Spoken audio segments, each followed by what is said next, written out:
حامدا و مصلیا اما بعد۔ ناظرین کرام، آج کے اس ویڈیو میں آپ کے سامنے احرام کے کیا آداب ہیں اس کے بارے میں بتلایا جائے گا۔ سب سے پہلی چیز کہ جو شخص حج کرنے کے لیے آ رہا ہے تو جب وہ میقات پر پہنچے تو میقات پر پہنچنے کے بعد غسل کرے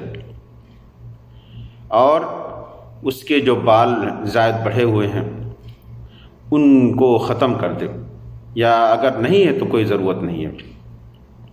ایسی ہی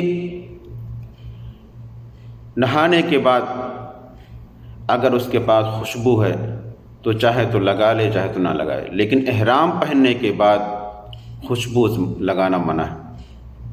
آدمی احرام کے لیے کپڑے کا جو انتخاب کرے گا اس کپڑے کا کلر سفید ہونا چاہیے۔ سفید کپڑا پہنے، اور ایک چادر کے طور پر ہوگا، ایک تہبند کے طور پر ہوگا۔ اور رہی بات عورتوں کی، تو عورتوں کے لیے کوئی کپڑا خاص نہیں ہے، جو بھی کپڑا چاہیں وہ پہن سکتی ہیں۔ اس میں شریعت نے عورتوں کو کسی بھی طرح کا مکلف نہیں کیا، ان کو کسی بھی طرح سے مجبور نہیں کیا کہ نہیں فلاں کپڑا پہنے۔ جس طرح سے مردوں کو کہا گیا ہے کہ دو کپڑا پہنے، ایک تہبند اور ایک چادر کے طور پر، عورتوں کے لیے ضروری نہیں ہے۔ ایسے ہی جب وہ احرام پہنے تو نیت کر لے۔ نیت دل میں بھی کہے لیکن زبان سے کہنا بہتر ہے، کہ زبان سے حج کی نیت یا عمرے کی نیت، جس چیز کی بھی وہ نیت کر رہا ہے اس کی نیت کرے۔